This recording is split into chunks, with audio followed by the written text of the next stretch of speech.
সুপ্রিয় দর্শক, রূপসী বাংলা টেলিভিশনের সমসাময়িক আলোচনার অনুষ্ঠান থেকে আপনাদের সকলকে জানাচ্ছি অনেক অনেক শুভেচ্ছা। আমাদের মাঝে আজকে স্টুডিওতে উপস্থিত রয়েছেন সাংবাদিক রাসেল পাটোয়ারি। রাসেল ভাই, আপনাকে আমাদের অনুষ্ঠানে স্বাগত। আপনাকে ধন্যবাদ এবং রূপসী বাংলার সকল দর্শককে ধন্যবাদ। ধন্যবাদ আপনাকে। যে বিষয়টি নিয়ে প্রথমে আলোচনা করতে চাই সেটি হচ্ছে বাংলাদেশের সাবেক প্রধানমন্ত্রী বেগম খালেদা জিয়ার মৃত্যুতে গতকালকে নাগরিক শোক সভার আয়োজন করা হয়েছে।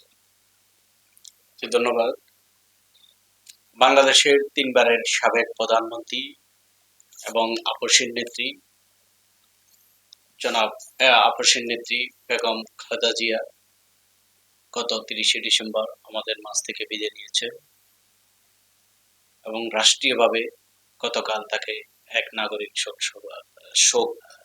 সভা আয়োজন করেছেন সংসদ ভবনের দক্ষিণ প্লাজায় জাতির পক্ষ থেকে, এবং সরকারকে আমরা ধন্যবাদ জানাই যে বাংলাদেশের তিনবারের সাবেক প্রধানমন্ত্রীকে এই নাগরিক শোক সভা আয়োজন করার জন্য। কারণ হচ্ছে বাংলাদেশের এমন এক নেত্রী যিনি সরকারে থাকা অবস্থায়ও যে দায়িত্বশীল ভূমিকা পালন করে এদেশের মানুষের হৃদয়ে তার স্থান করে নিয়েছিলেন, এবং যখন বিরোধী দলে গেলেন তখনও এই দেশের মানুষের যে আস্থা, বিশ্বাস, ভালোবাসা উনি অর্জন করতে পেরেছেন। এবং শুধু বিএনপির নয়, উনি সকল দলের যে অভিভাবকত্ব, যে জিনিসটা অর্জন করতে হয়, অভিসাংবাদিত, এই জিনিসটা উনি অর্জন করতে পেরেছেন। এবং সকল রাজনৈতিক ক্রাইসিস মুভমেন্টে যে কোনো দল ওনার কাছে গেলে সঠিক সুপরামর্শ পেয়েছেন। এই হিসাবে সকল রাজনৈতিক দল ওনার প্রতি আস্থা, বিশ্বাস, ভালোবাসা পেয়েছেন। সেই জন্য ওনার যে জানাজা প্রমাণ করে যে সংসদ ভবনের বাংলাদেশের সর্ববৃহৎ জানাজা বেগম খালেদা জিয়ার হয়েছে এখন পর্যন্ত। সেই জানাজাতে মানুষ তাকে যে শেষ শ্রদ্ধা জানিয়েছেন, এই শেষ শ্রদ্ধায় মানুষ বুঝতে পেরেছেন যে বাংলাদেশের একজন অভিভাবককে হারিয়েছেন। সেজন্য আমরা মনে করি বেগম খালেদা জিয়ার জন্য এদেশের মানুষ আজও মানুষের মনে বেগম খালেদা জিয়ার জন্য ভালোবাসা রেখেছেন এবং ভালোবাসা বেশে যাচ্ছেন এবং দোয়া করে যাচ্ছেন আল্লাহ যেন ওনাকে জান্নাতের উচ্চ মর্যাদা দান করে। আমিন। আমরাও দোয়া করি তাকে জান্নাতুল ফেরদৌস দান করুন।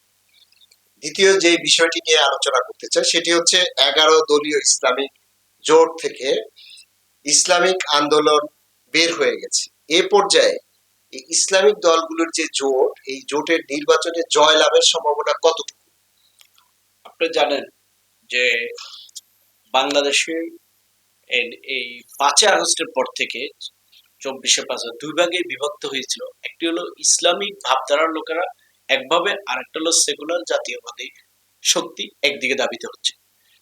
তারই প্রেক্ষিতে যখন ইসলামিক লোকগুলো একত্রিত হয়েছে, তারা ঐক্যবদ্ধভাবে বিভিন্ন সভা, সেমিনার, সিম্পোজিয়াম করেছে। করতে করতে তাদের একটা জোটবদ্ধ সংঘবদ্ধ হয়েছে এবং তারা জোটবদ্ধভাবে বিভাগীয় সমাবেশগুলো করেছে এবং মানুষের ব্যাপক জনসম্মুখীন উপস্থিত হয়েছে। তারই ধারাবাহিকতা তারা 11 দলীয় একটা জোট করেছেন, কারণ অধীনস্থ নয়।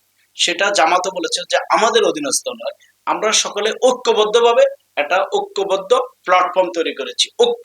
এই ঐক্যর ভিতরে যেখানে 11 দল আছে, 11 দলের ভিতরে 10 দল এক জোটেই আছে, ওনারা বাইরে হয়ে গেলেন, ওনারা যাবে বলে যায় নাই। সে না যাওয়ার প্রেক্ষিতে এই জিনিসটা বাংলাদেশের গোয়েন্দা সংস্থা সহ সকল এটা তদন্ত করে দেখা উচিত যে আসলে তারা জোট থেকে কেন বাইরে হলো। এই মুহূর্তে একেবারে এটা কি গোয়েন্দা সংস্থার কাজ? না, গোয়েন্দা সংস্থার এখানে কাজ হলো এই জন্য কাজ যে ওনারা তফসিল ঘোষণার পরে কেন বাইরে হলেন। কারণ আমাদের বাংলাদেশে ইসলাম প্রতিষ্ঠিত হোক বা ইসলামিক রাষ্ট্র পরিচালিত হোক, এটা আন্তর্জাতিকভাবে অনেক সংস্থা চায় না। না চাওয়ার কারণে যখনই দেখা যায় ইসলামিক ভাবধারার লোকেরা, অতীতেও আমরা দেখেছি, যখন ঐক্যবদ্ধভাবে এক প্ল্যাটফর্মে আসে তখন বিভিন্ন ইস্যুতে বা তাদেরকে অর্থের বিনিময়ে ক্রয় করে তাদেরকে বাইর করে দেওয়া হয়। এই যে বাইর করে দেওয়া হলো, এই জিনিসটা তদন্ত করে জাতির কাছে একটা রিপোর্ট পেশ করা উচিত। আর না হলে তারা যে মুহূর্তে বাইরে আসলেন, তারা যে আসন তারা চাহিদা ছিল এটা তাদেরকে দেওয়া হলো, বা আসন আরো বাড়বে নাহলে কমবে, তারা তাদের ঐক্যতার ভিত্তিতে জোট হয়েছে। সে তার প্রেক্ষিতে তারা হঠাৎ করে জোট থেকে বললো যে আমরা গেলাম না, তাহলে তো এটা হলো না। তাহলে আপনি এই জাতির সাথে তামাশা করলেন।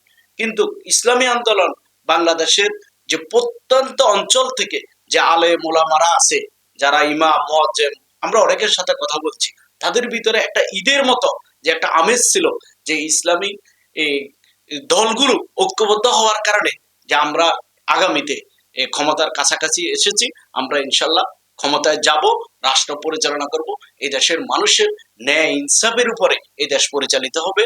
এবং জুলাইয়ের যে যোদ্ধারা ছিল তারাও যে ঐক্যবদ্ধভাবে এসেছে, যে মানুষ একটা আনন্দ ছিল, কিন্তু তারা যে হঠাৎ করে গতকালকে বের হয়ে গেলেন, এতে মানুষ ব্যথিত হয়েছেন। যারা ইসলাম প্রিয় শান্তি প্রিয় তারা কিন্তু ব্যথিত হয়েছেন। আর আমরা যেটা মনে করি যে ওনারা ইসলামী আন্দোলন বাংলাদেশ, তারা যে পীর, তারা পীর সাহেব চরমনাই সাহেব, ওনাদের যে সারা দেশে পীর মুরিদি একটা জন জনসমাগম বা তাদের যে মুরিদরা আছে, এই মুরিদদেরকে ওনারা রাজনৈতিক অঙ্গনে এনে ওনারা এমপি বানাতে চাচ্ছে না। কারণ যদি আজকে রাজনীতি করে তারা যদি ওইখান থেকে 10 জন 20 জন 30 জন এমপি হয়ে যায়, তাহলে তাদের একটা প্ল্যাটফর্ম তৈরি হয়ে যাবে, তারা একটা সচেতন হয়ে যাবে। তখন দেখা যাবে যে তাদের যে এখন প্রত্যেকটা অঞ্চল থেকে যে মুরিদরা আছে, এই যে মুরিদরা চালাক হয়ে গেলে তাদের যে এখানে পীর ব্যবসাটা বন্ধ হয়ে যাবে, এবং এই যে পীর ব্যবসাটা তারা একসময় মানুষ তাদের থেকে সরে যাবে, চালাক হয়ে যাবে, মানে রাষ্ট্র পরিচালনা করতে করতে তারা ওই পীরের থেকে সরে যাবে। এই জন্য তারা চাচ্ছে যে সাময়িক তারা রাষ্ট্রীয় ক্ষমতা না যেয়ে তাদের এই যে বাপ দাদার যে পীর ব্যবসা আছে, এই পীর ব্যবসাটাকে তারা জীবিত রাখতে, এবং মুরিদদের থেকে যে টাকা পয়সা পায় এটা রাষ্ট্র পরিচালনা করতে গেলে তারা এই টাকা পয়সা পাবে না।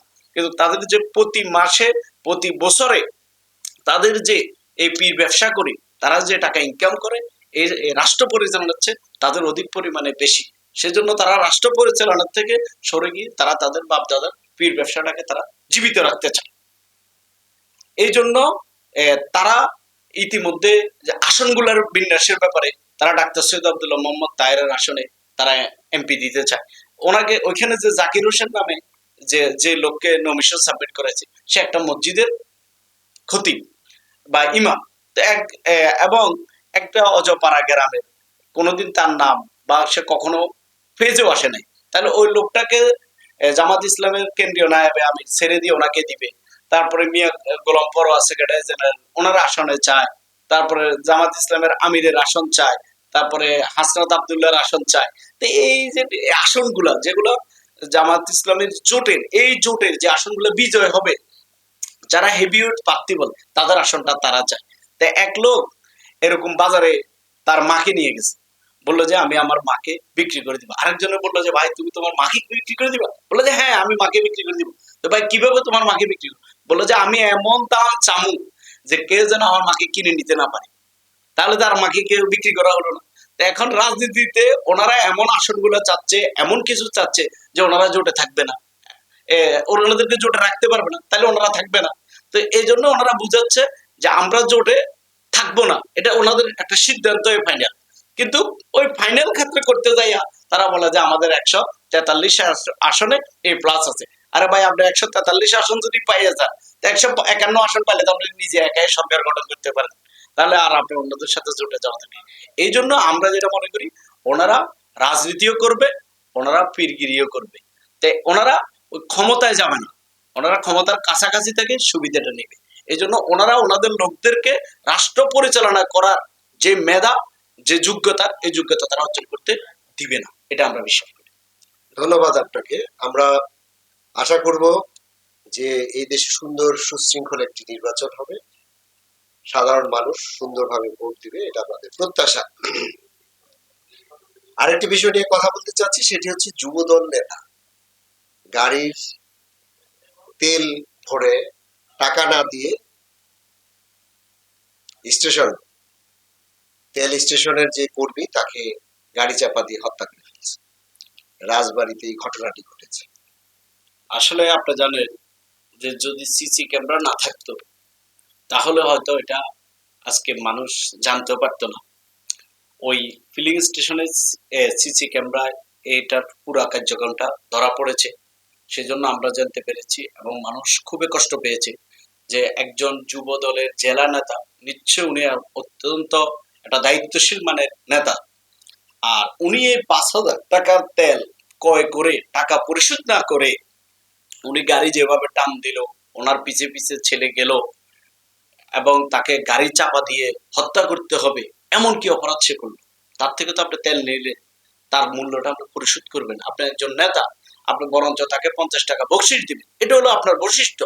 কিন্তু আপনি এই বৈশিষ্ট্য থেকে ফিরে এসে আপনি যে জাহেলি যুগের মতো আপনি জিনিস নিলেন, আপনি দৌড় দিলেন আর তাকে চাপ দিয়ে হত্যা করে ফেললেন।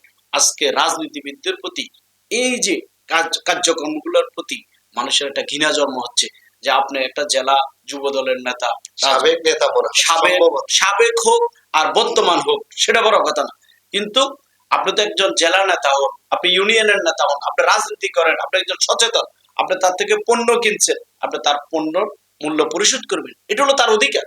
কিন্তু আপনি তার অধিকারকে হরণ করে তাকে হত্যা করবেন, তাকে মেরে ফেলবেন, এটা তো মানুষ চায় না। মানুষ তো এই বাংলাদেশ আশা করে নাই। এখনো আপনি ক্ষমতায় গেলেন না, তাহলে আজকে এরকম কি আরো বাংলাদেশে হচ্ছে যে আজকে যদি উনি মারা না যেতেন, চলে যেতেন, সিসি ক্যামেরা না থাকতেন, তাহলে তো আমরা জানতে পারতাম না। এইভাবে আইন শৃঙ্খলার চরম অবনতি হচ্ছে।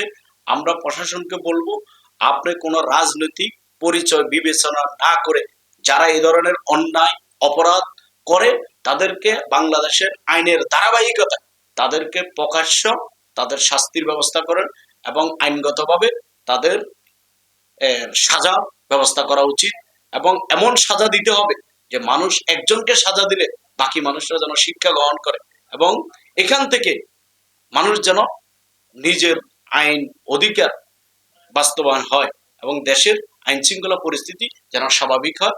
আমরা প্রশাসনকে বলবো এদের বিরুদ্ধে ব্যবস্থা নেওয়ার জন্য।